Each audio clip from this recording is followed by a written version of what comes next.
Welcome back to Ctrl Alt Dev, the podcast where we talk about tech, business and automation without the BS. I'm Paul Rhodes from Green Gorilla Apps, joined as always by fellow entrepreneur Sean Sale. Every week we dig into how real businesses are using automation to scale without losing their sanity. And today, we've got a brilliant guest who knows this better than anyone, Steph Middleton-Foster from Configure Me This. Yeah, Steph's been helping businesses untangle messy systems and build scalable, automated processes long before AI became fashionable. We dive into her journey, the biggest mistakes people make when automating, and how to build a framework that actually works in the real world. So thank you, Steph, for joining us today. We really appreciate it. I think for the listeners, it will be really invaluable to get a quick update on exactly what you're doing today, but then we'll go back to the start. Me and you have known each other for probably about a decade now, and I know we met through the NatWest Accelerator, so we can talk a bit about that. And then also we're both members of the Entrepreneur Circle, and I've even been to one of your amazing workshops on automation, which is where this conversation came from. So yeah, I'll hand it over to you. If you can give us a bit of the backstory, and then me and Sean will chip in as we go with our off-the-cuff questions. Perfect. Well, thank you for that. And thanks for having me. So yeah, as you said, my name's Steph Middleton-Foster. I run a company called Configure Me This. And we're effectively systems automation consultants. We work with small businesses to help them get the most out of the software that they're using, really, and systemize and automate their businesses, be more efficient. It's not just about the tech, it's also about the operational efficiency of the business. And that's kind of where my strengths really lie. Okay, amazing. And have you always done Configure Me This? No, but we probably don't have enough time to talk about all the things that I have done. So no, Configure Me This is probably the newest business. I started 15 years ago in business as a virtual assistant, and I've actually got a VA agency where we specialise in putting full service operational teams into businesses. But that's really where we cut our teeth and learned our skills about operational efficiency and automation. And it's where Configure Me This was kind of born from, I suppose, about 5 years ago. Yeah, and I think we first met when it was mainly the VA agency. And I remember having conversations at the time when you were talking about all the different variety of clients and all the different tasks that they needed doing. And even back then, you could see the opportunity to automate a lot of what those clients were doing rather than just continually doing like the admin for them. You were putting in systems. So going back to even further back then, what made you start that business? Actually, the real reason that I went, so I don't consider myself necessarily to be a techie. I'm actually a horse riding instructor. I've got a degree in equine science, and I was a professional horse rider up until my early 20s when I suffered a back injury that took me out of professional riding. But one thing that I was always really good at was sort of admin, operational efficiency. I was always like secretary for my local young farmers club, had a couple of admin jobs. Life kind of took me off on my travels after university. And at that point, I decided that I wanted to build myself. I wanted to be able to find some work that could allow me to travel around the world. And we're going back 15, 17 years probably at this point, well before virtual assistants were a thing, well before remote working was a thing. And I came across this concept of virtual assistants in the US. And that was really what got me into, looking at, remote working and how I could do things online. I then took a temporary contract job working for local government as a project manager just for a year to save up enough money to go travelling. And one of my jobs was to do some admin, kind of just managing expenses for a project. It was basically a full-time job, just inputting data into a spreadsheet.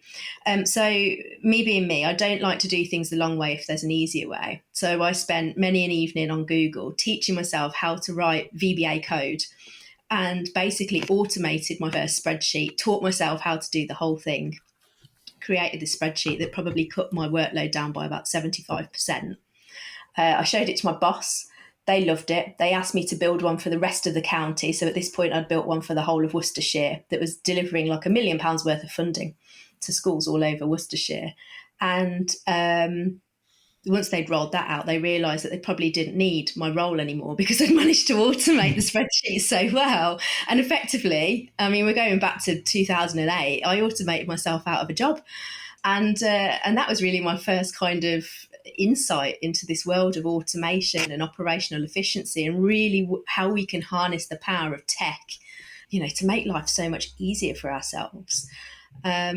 Obviously, at the time, I don't think I really realised that, but that's the foundation of what I've built. That's what I built my VA business on, and that's eventually what Configure Me this has gone on to become. And all the way through my business journey for the last 15 years, one of our key sort of values has always been that we never do anything the long way if it can be done more efficiently, and we'll never do something manually if it can be automated. And that's always been one of the values for all of my businesses over the last 15 years. So how do people know, Steph, that they need you? Because I was with the company yesterday and they got over 5 customer service staff, and it became quite apparent that there was a level of repetition, answering the same questions on the phone, sending out near identical emails and so on. So it really struck me how much of this may come down to knowing what's possible, especially for hearing what you just said there about the backstory of needing VAs and solving these kind of simple but repetitive problems. So how do they know that you're out there is, I suppose, what I'm trying to get around to asking. Yeah, that's a really good question, actually. And you're absolutely right that the biggest thing is you only know what you know. And for many people, they're not even aware that there is support out there from people. There are lots of people out there who consider themselves to be, I guess, automations consultants, which is what I do, or operations consultants. But on a lower level, particularly for small businesses, there's also a growing group, I suppose, of virtual assistants who are specifically tech VAs. And a lot of them are now calling themselves OBMs, or online business managers. And these online business managers are effectively virtual ops managers, operations managers. Their job is to come into a business, look at your systems and processes, see how they're working and see how they can optimize them. And it's surprising actually how many people are out there, but they don't shout about it so much. So I think when you're looking for, for help out there, the biggest thing is, I guess, to ask around. But certainly if you're listening to this and thinking, oh, that's exactly what I need, definitely have a look around for, automations consultants or online business managers or a tech VA who can definitely help. Obviously, I've been looking at your website, so there's lots of work you do around CMS systems, isn't there? And most of us have got a CMS system, and you can obviously create workflows around those. So that's probably a really good question for you about how you can sort of help them with those types of systems. Because I know, for example, we've got lead gen in there, but we don't really probably do too much with what actions we can take once we've got the lead in the system. And I suppose that's where you come up with your story plans, etc., is it? Absolutely, yeah. So I'm a really big believer that every business in this day and age, we're in 2025, every business should be embracing tech in their business. Every business should have a CRM system. It's surprising how many still don't. And certainly through, I do a lot of work mentoring small business owners and startup entrepreneurs and things like that. And the amount of people I meet who are still telling me they're doing everything manually with spreadsheets and they're not using a CRM. And it definitely, kind of puts them on the back foot, because the world's moving so fast now. As we know, automation and AI is a thing.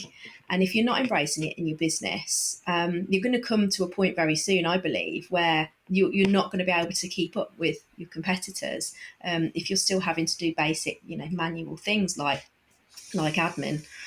And I think the other thing with that, though, is CRM systems are brilliant. There's many, many out there. We could spend a whole podcast just debating the pros and cons of all the different software that's out there. And I get a lot of people come to me, one of the most common questions I think I get asked is, what CRM do you use, or what CRM should I use? Which is one of the things that gets me up on my soapbox the most, I think, because the honest answer is there's no one size fits all, and you can't go out with the intention of just looking to see what everyone else is using until you know exactly what you need for your business and for your particular way of working. So I definitely believe that everyone needs software. Everyone should be having some form of CRM that has automation capability. But before you even go out and find a CRM, the biggest thing you need to do is focus on what do you need it to do? What features do you need from it? And the best way of doing that, so we've got a couple of methods that we use, but effectively, you need to audit your systems and your processes. You need to be able to articulate in really granular detail every step of every process in the business. So, for example, when you were talking about, that client that you were with that had the call answering team, they need to know what happens when the leads come in. How does that information get shared with somebody? Who answers the phone? Who makes the phone call? Where do the notes get recorded? What kind of notes get recorded? Once you've written down all of that information and can articulate it really clearly, it suddenly then opens up all these ideas, I suppose. It makes it much, much easier to identify where things could be automated.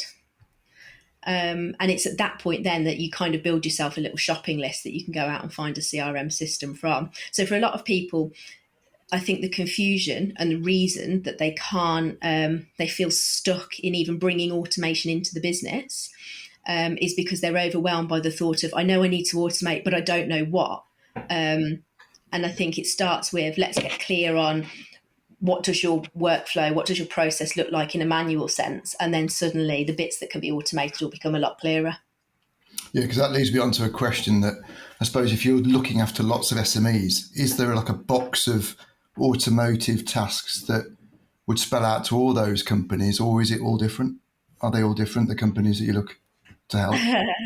That's a really good question, actually. And I guess the answer is a bit of both. So I quite often joke with my colleagues, because the amount of times we have conversations with businesses who say, you won't be able to automate my business, it's too unique. We do things differently to everybody else. It's just not possible. And I'd say probably, 80% of the work that we do is pretty generic across most small businesses.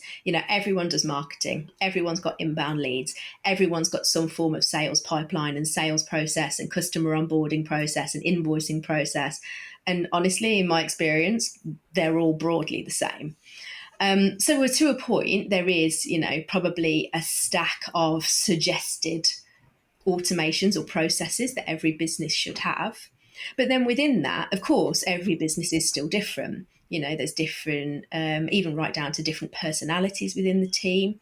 It depends very much on the types of clients you're working with. Some clients might be really, really open to things like automated text messages or WhatsApp messages or even AI voice calls. Whereas, you may have a very different client base that would be completely opposed to that, and it would actually be detrimental to the business. So they're all factors that you've got to take into consideration when you're thinking about processes and automation. So yeah, it's kind of a bit of both. There definitely are things that are general to all businesses, but then I don't think there's one blueprint that you could use for every business in the world. I'm thinking about now you're talking it through. You've talked about this like concept that I pulled out was, one is you need to audit what you're currently doing, and then you need to analyze those steps. And it sounds like you need to map it out. So just thinking about the projects you've worked on in the past, and really I'm looking for the horror stories, the horror moments, but like what's the biggest mistakes that businesses do? Because there's most businesses and most listeners of this podcast, everything you said, Steph, is 100% true. Like there's no doubt people need to systemize, but they don't, or they're kind of stuck. So it's kind of like, what are some of the big mistakes that they can avoid so that they don't fall into those traps? Obviously, one is work with yourself. That's like the number one way to avoid these mistakes. We need to say that. But yeah, it's just from the trenches, really. What's your take on some of the things that you see business owners and their teams making mistakes around? Sure. Well, I guess we've already just touched on the first one, which is going shopping for software before you know what you need. So 100% the biggest mistake by far that people make is not getting enough clarity on what exactly they need and what exactly their processes do before they try and automate. And then what happens is you end up with these half-baked automations and bits of tech slammed together, none of it really working, nobody really with the skills to fix it afterwards.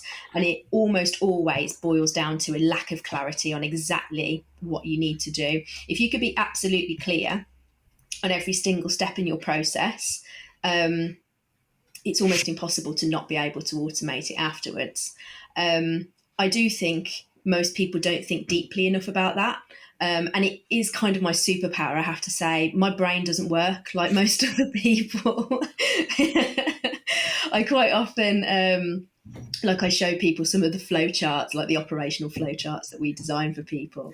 And I kind of explain it a little bit like, on Sherlock Holmes, when you see all the formulas and stuff Yeah. on the screen. That's basically what it's like behind my eyes when I'm doing this stuff, which I appreciate doesn't happen to everybody. But there definitely are ways of mapping out your processes and getting clear. And the bottom line is, keep asking why. For anybody that's familiar with the 5 whys sort of methodology, it's about we send an email, why? Yeah. Who are we sending it to? What exactly are we sending? We apply a tag. Why do we apply a tag? Or what data are we reporting on? If we can get as clear as possible on all the information we need, it's so much easier to automate. And one of the sort of catchphrases that we use within our business is, you can't automate what you can't articulate. And I genuinely think, that's true. That's definitely the biggest mistake that people make. And then I'd say the other one is probably trying to automate everything at once. People listen to podcasts like this. They go to workshops like the one that you came to, Paul, that I was delivering. And we spent, a whole 8 hours in a room together talking about automating your business. And everybody left with a ginormous, A1 piece of paper, having mapped out all their processes, exactly clear on what they were going to automate. And everybody thought they'd have it all done by next week. And the reality is that's just not the way that it works. For one, it's a big job to do it. But for two, you have to think about the change management within the business, particularly if you're working with a team. Just because you're excited about automating stuff doesn't mean everyone else is. So, that's fascinating, Steph. And I think, as an attendee of one of your workshops, what I took away was there was a really salient point that you made. And I walked in thinking I know a lot about tech and automation. I learned a lot on that day. It's pick one process. And then you took us through kind of like a 3-step analysis of how to map it out. And I just thought if you could expand on that for the listener, because for me, that was gold. And you also discussed some of the challenges that people will face doing this process. So, yeah, I think that would be really valuable to the listener. Yeah, absolutely. This is what I hear all the time. And it's quite interesting how many people come to those workshops, like yourself, who I consider to be almost more experienced than me when it comes to tech and automation and that kind of thing. But you're absolutely right. It's the missing link is this audit of your processing and getting clear enough. And no matter how clear you think you are on your process, you almost certainly haven't gone deep enough. So that 3-step framework that you're talking about, we call it the MAP framework, because I'm not creative enough to come up with anything better, and it works. So the M in MAP stands for map. And it's basically about looking at what happens now, but in really, really clear detail. So I'll say to somebody, if we take, for example, the lead generation process, that's something that happens in a lot of businesses. So somebody goes to your website, you've got an ebook there that they can click to put in their name and download. And I'll say to somebody, okay, tell me what happens. And they'll say, well, they fill in the form. And I'll say, okay, so what do they put into the form? And they say, well, their email address. And some people don't even know what other information they're asking on that form. But you need to get clear on what data do we need? Do we need just an email address? Do we need a phone number? Do we need a full name or just a first name? Do we need to know if you're a physical business? Do we need to know their location? Once we've got that data, where does it go? And they'll say, well, it goes into my CRM system. And I'll say, okay, what happens next? And they say, well, somebody phones them. But how does somebody find out they need to phone them? And that's quite often the first sticking point where, I'll get blank looks back from the person that I'm speaking to. And they're like, well, I don't really know. Somebody gets an email somehow. And I'm like, well, that's okay. But how does that email arrive? Which piece of software is sending it? But now let's think about what's the operational process, or what would be the best process here. If you've got a staff member responsible for calling back new leads, should they be getting that in a spreadsheet? Should they be getting it in a CRM system with a notification that says you've got a new lead, go and phone them now? Does it need to be different people depending on the product they're inquiring about. And in my experience, most people don't think deeply enough about this process. And that's the level of detail you absolutely need in order to be able to automate it. So getting really, really clear and mapping out your process is sort of step one. Then step two is sort of like the assessment stage, which is where we basically go over our process that we've just mapped out. And then we look at where the bottlenecks are. So we look at, is this step necessary? If it is necessary, is it necessary to be doing it manually? Do you need to be doing it? Could you delegate it to a staff member? Could it be automated by a piece of software? Could it be outsourced to somebody else?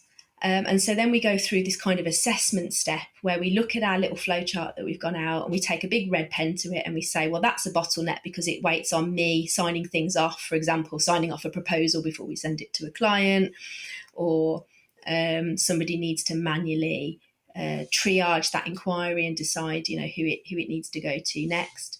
And it's at that point then we can look at the planning stage. So once we've assessed it and figured out where all the bottlenecks are, we then move on to this planning stage where we can start actually researching the solutions. So let's say, for example, I just use the example of sending a proposal. So in a lot of businesses that I work with, they're still manually creating their proposals in a Word document, saving it as a PDF, manually attaching it to an email, manually chasing it up afterwards. If we've identified that that's a bottleneck and we need a piece of software, or we think a piece of software could help, we can then go into Google and start searching for software that does that thing. So rather than just randomly searching for software that can help me automate, or automating my sales process, which is such a broad thing, we can then go in and say, software that will help me automate sending and following up proposals. I mean, that's a tiny little snippet, that would just be one step in a sales process. But effectively, you use this 3-step map process to map out, assess, and then plan your automation improvements. And what you end up with, in most cases, is a ginormous to-do list of about 50 things that suddenly you've realised are possible to automate in the business. And then what you can do is put that into a bigger plan, which generally, I think in our experience for most businesses, is sort of a 12 to 18 month implementation plan. It's rare that if you do this properly in a business, that it will take you less than 18 months to properly implement automation into a business.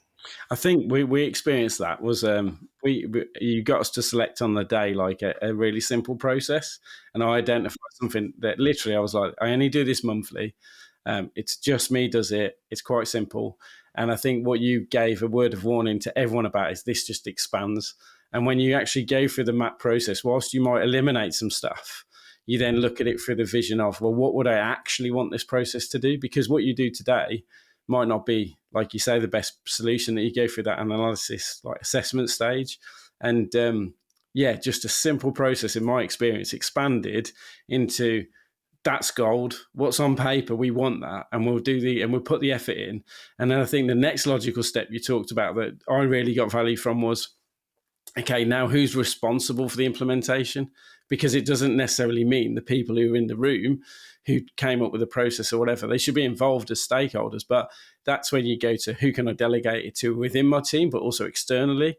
And you talked already about the online business manager and stuff. So it's kind of, I think one of the things that scares people is they pick a process, they go through the deep thinking that you've talked about, which is an absolute necessity to get clarity.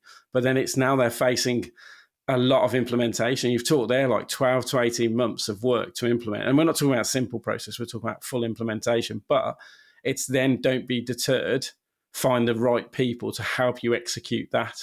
And I think that whole thing on that day was like, for me, was like such a valuable way of just looking at automation. It's not about tech. It's never been about tech. It's about the outcome, isn't it? What do you actually want to do?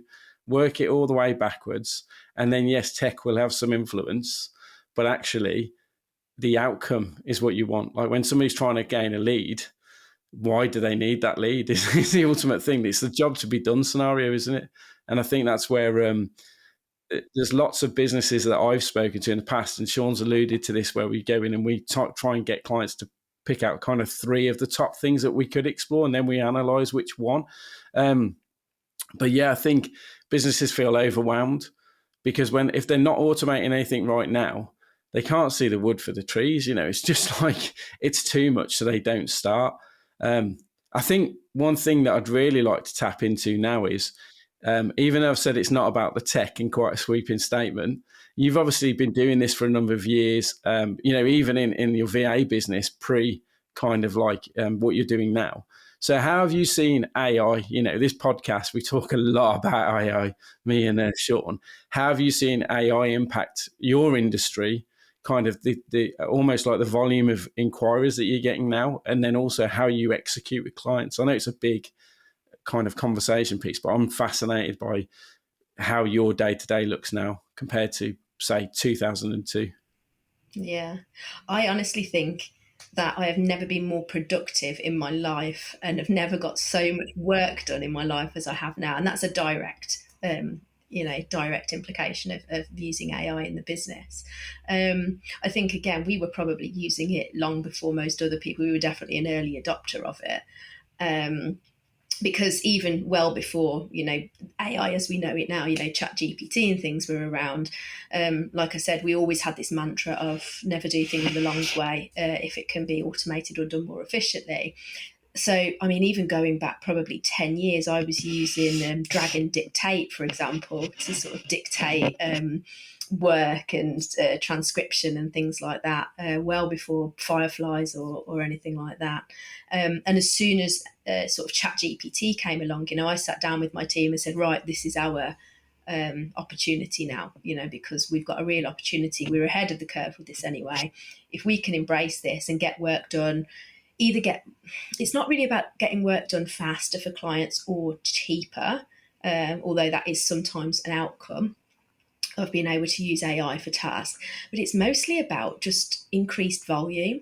So we're getting so much more done for clients, so much faster now than we ever did before. But again, it does come down to context. It's really tempting to try and shoehorn AI into everything you do. I see people getting super excited because they've just used the latest tech tool to build something amazing that can, make their coffee and walk the dog. But actually, is that the best use of their time? Is that a job that really needed doing in the first place? And it does kind of boil down to, if you want to get the most bang for your buck with AI, you need to be looking at what are the jobs that are most repetitive, what are the ones that are taking up the most time, what are the things that are taking your people away from doing the stuff that really needs human attention in the business, and then figure out how AI can help you rather than just trying to apply it blanket to everything you do. And that's definitely where we've had the most success, in just doing it, using it to do things better than we can do. In a lot of cases, we're finding that the AI tools we're using are just doing the job better than we ever could do as a human. I think the increased volume thing is right on the money at the moment, because most of the businesses we talk to, they're trying to grow 20% year on year, but they don't want to add headcount. So they're trying to get more out of the people they've got. And the way they're doing it is they're reducing the admin of the people that they've got, and they're upskilling them. So they're just trying to get the people who are there, who are invested in their culture and their values and frankly care about the business. They're just trying to get them, like you said, to be as productive as they can. And sometimes that's a shift in what they're even working on. And it's like when you talked about going back to the council thing, I mean, I thought it was really showed your values, that you effectively made yourself redundant, but you didn't treat that as, like, a lot of people would fall into a negative spiral and go, well, I'm never going to do that again because I've lost my job, sort of thing, like whereas you embraced it. So it's kind of like there's a fear sometimes that automating things is seen as like the easy option or the lazy option, and like the person's just trying to free up their time and not do the work. But actually, that should be celebrated and embraced, because now you've got capacity for the more, the £10,000 an hour work that we're familiar with. It's like, what is somebody actually doing in your business, and what do you actually need them to do? And often, going back to Sean's conversation earlier in the week, those people are talented and they can be upskilled and work on much more high value work and get all the low value stuff automated and repeatedly done with less errors, and, and still humanize the process. That's another thing I want to talk about. So we're not advocating that everything should be automated and every interaction should be, you talk to a bot, because not every business operates like that. And business is still a world of trust, and it's still about human experience. And it's still the old adage of people by people, isn't it, at the end of the day? And that is your genuine USP, isn't it? Is who you are and how you do things changes everything about how people perceive your business. So it's kind of like, what do you recommend when it comes to, yes, evaluate tech and implement tech and AI, but how do you ensure that your clients don't lose themselves? Does that make any sense? It does. It makes a lot of sense. And it is something I talk to people a lot about. Because as you say, there's some jobs that robots are really brilliant at, the repetitive, small, simple tasks. They're really good at it. As long as we're human, there's always going to be human error. So if we can use AI to eliminate that, then that's a great thing. But also, for as long as we're human, I do believe we're still going to want to interact with other humans.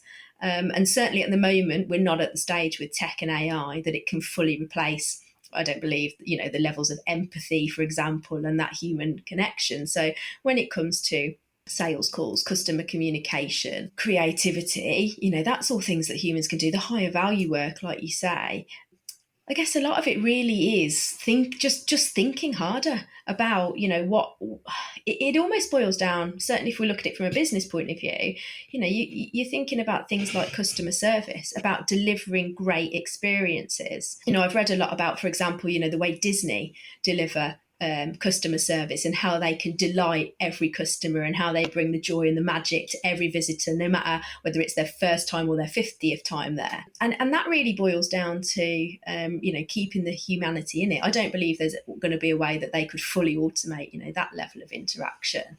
And I guess that kind of comes down to instilling, the purpose and the passion in a business and in a team, doesn't it? And definitely, I think using too much tech and automation has the possibility to almost deplete that. Yeah, it has. It's potential that, yes, whilst you could automate every person out of your business, it's a question of what's the negative impact on that. And when you talk about human connection, it's gone, isn't it? Oh, do you know, I'm just going to jump in here. I sadly had a car crash yesterday. Someone reversed off their drive into my car. So obviously it was her fault, sadly. But as a result, I had to jump onto my insurance company, and guess what? It was chatbots. And the human interaction had disappeared. It was an absolute nightmare. It took me 5 hours. The thing timed out. I couldn't upload all my pictures of the damage to the car because the actual website crashed. I then tried to phone the insurance company. It's a very well-known insurance company. And they said, you can't submit claims on the telephone. You have to do it via the chatbot, which then I proceeded to send an email with all the information they needed saying, sadly, I'm very busy. I haven't got time to try and do this process, because I was now into my 6th hour. Mm-hmm. And I think it's exactly what we're saying here, isn't it? That whole scenario has made me feel, well, I'm not very happy about the insurance company, for want of a better word. I suppose if the actual process worked, Steph, it would have been fine, but it didn't work. Absolutely, yeah. I think that's a classic example of where someone sat down and thought, how can we slash 20% off of our overheads? Or, how can we make this easier and cheaper for us rather than what's best for the customer? A customer that's just had a car accident's probably shook up, scared, worried about stuff. The last thing you need is to spend 6 hours trying to upload stuff onto a platform that doesn't work. And they've thought about that completely the wrong way. That's where the opportunity is for the entrepreneur and the SME, isn't it? Is to look at those experiences and go, well, if that's going to become the norm at a corporate level, and it's, we're all sick of hearing company policy is, you need to do this, or I can't issue a refund until you pay the full amount in the sales, all this sort of stuff where they lose the flexibility. That's the opportunity, because small businesses can be a lot more, I'm not going to say flexible in their approach, but they can think, like you said, all the way through. They can think deeply about the service they want to offer. And then with clarity, they can map out how that should not only interact for the user, but how they should feel. And I think one of the things that you talked about in the workshop that people massively overlook is, okay, not only are we mapping a process, but how do you want the end user to feel as they go through this and they experience it? And I don't think anybody paid any attention to your feelings, Sean, when they mapped out that process. I know, and from my notes of because I've been listening to this conversation, because it's been fascinating, Steph, but I think, like you say, it's not just about the tech, it's about freeing humans up to do their best work. So something like, because obviously Paul was alluding to the horror stories, but I'm actually interested now. What's a story from the trenches, Steph, that really sums up where automation has generally changed someone's life or business?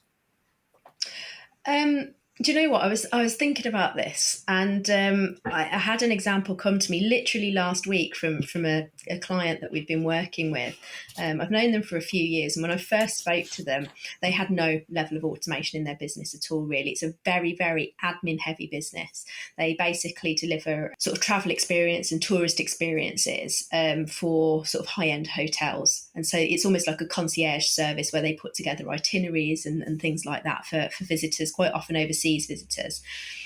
So if you can imagine the admin involved in, you've got a group of people, they're here on specific dates for a specific amount of time, they've got 5 different locations in a certain area they want to visit, trying to pull together those itineraries is quite a feat. So it's very admin heavy, which made it very expensive and also meant things didn't move fast. They're quite a small little boutique team. And so then I think it was last year that they introduced some pretty basic automation, a CRM system that allowed them to track inquiries and things like that and just get back to people a little bit faster, had a bit of AI responding to some of the basic inquiries. But then when I spoke to them last week, they told me that they'd had this revolution where they had basically mapped out the whole process. They'd properly figured out where all the repetitive things were. So whilst the packages are very bespoke, within those bespoke things, there are repetitive elements that could be templated. And basically the outcome of it was that they basically slashed about 50% off their sort of admin workload, just using basic email automation and a CRM system. But what that's allowed them to do is basically take on 50% more new clients.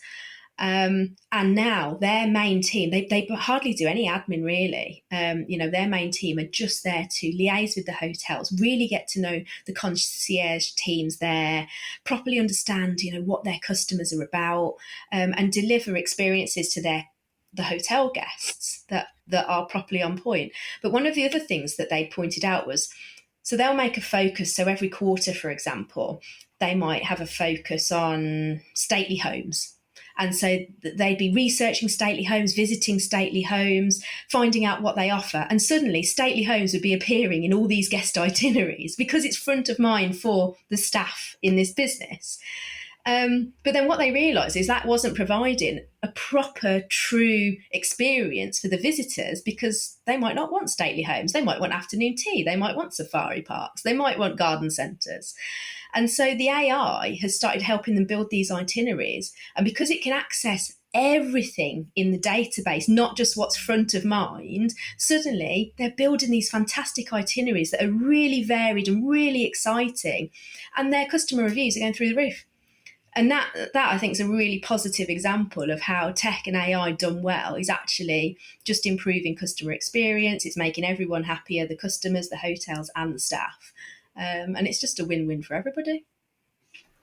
Yeah, and that kind of an awareness, it's, as we mentioned earlier, it's one of the biggest barriers businesses face, isn't it? Because they're not realising that automating repetitive tasks not only boost morale and accuracy, but also, as you mentioned there, significantly increased profits, 50%, that's incredible. Yeah. I think it's a really good example as well of that classic thing we spoke about of increasing volume. Like, they didn't have to take on any more people. They freed up people to then focus on the more important stuff. And I think one thing you touched on there that AI definitely does is one of the themes of this, I think, if people take away anything, is deep thinking about your business and your processes and clarity. AI opens you to opportunity that you don't see because you're in the weeds, aren't you? In the trenches, you do what you've always done, and then just by integrating a small aspect to a business plan that says, well, actually, what could we do And I'm not saying the humans shouldn't brainstorm at all, but I think it adds that third party to the brainstorming. Where, like you say, they've diversified their portfolio, haven't they? They've offered services that they'd never done in the past, and then you can evaluate those over revenue and profit margins and everything else, can't you? So you can work out, well, actually, we never did safaris, but safaris turn out to be the most highest margin thing, and we can offer a great service and get the best review. So we're working on like proper A-star kind of clients and A-star itineraries and stuff. I think it's fascinating. So before we wrap up, Steph, where can people find you if they want to get started or just see more of what you do? So you can find us on all good social media channels. So you can find me on Facebook, Instagram, or LinkedIn, Steph Middleton-Foster, or at Configure Me This. If you have a look on our website, if you go to configuremethis.com/work-with-us, there's a little page there that tells you all the ways you can work with us. And there's some little freebies as well. So where we've talked about things like those mapping processes and like mapping out your automations, there's like some little examples you can download and all sorts of resources. And there's a way there that you can book a call with me if there's anybody that wants to find out more. Perfect. And we'll make sure all the links are in the show notes. Amazing. Thank you so much, Steph. It's been an absolute joy having you on. And again, I've learned a lot. I take away a lot of these actions from this. So thank you so much for attending today and sharing your views and thoughts with the listeners. Thanks, guys. So that's it for today's episode. A massive thank you again to Steph Middleton-Foster from Configure Me This for joining us and sharing some seriously real insights into what automation looks like from the trenches.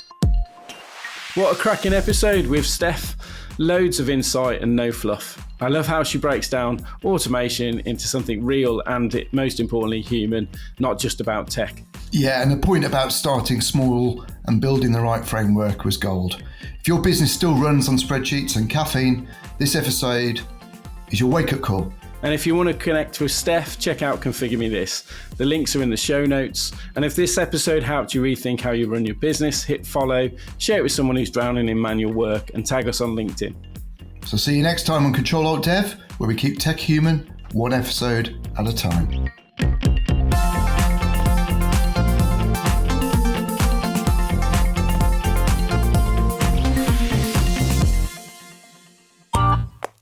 This has been a Monkey Pants Productions podcast.